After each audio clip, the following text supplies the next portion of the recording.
now I've flown on the plane, and let me tell you, Jeff, it was everything I wanted it to be. That is awesome. It was a good week, but I don't think it was as good as a week as you had. Because what did you get to do?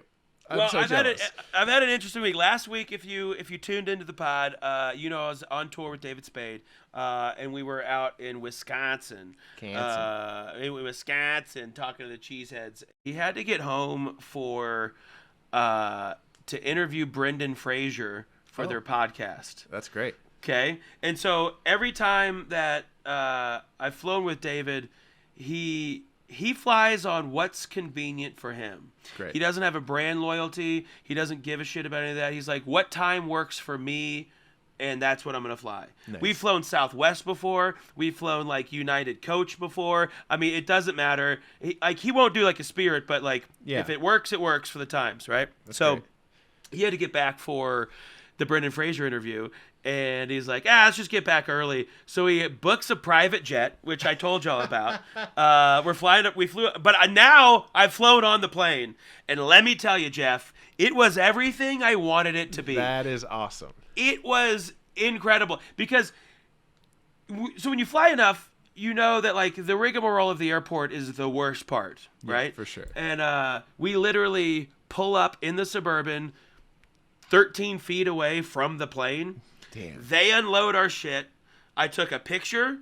Yeah. I got on the plane, and we were in the air like 13 minutes later. Oh, my God. I mean, it was awesome. Also, it was funny because my neighbor is a stewardess for private planes. Yeah. And so I didn't know what to expect, but I did kind of expect that. I thought everyone had a stewardess. That's not true. This was only a 6-person plane, so it's kind of small. Yeah. Small 6-person with Yeah. a couch. I forgot to say that. But the pilot was the steward. Oh, funny.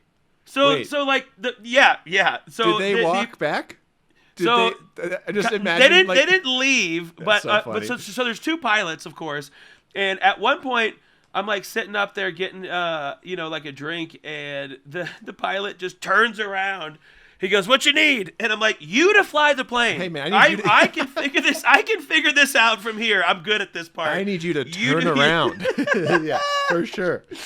And then at one point, I like look back, and the pilot's just standing in front of the microwave heating up a sandwich. I'm like, "What? Fly the plane? What are you doing?" Hey man, get back in the chair, please.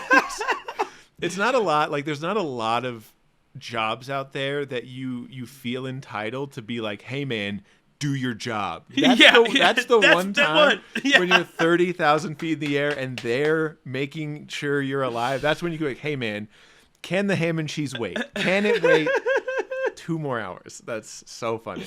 Yeah. It was great. Yeah. But it was also funny because we like I apparently sometimes they'll tack on like a fuel bill.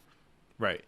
That makes sense. Because what I noticed immediately was takeoff speed felt so much faster. It felt like this guy was just gunning it. He was like, all right, we're going. He's like, I'm hungry. I got to microwave this. I got to get up to cruising altitude. I got this Hot Pocket I got to get in me.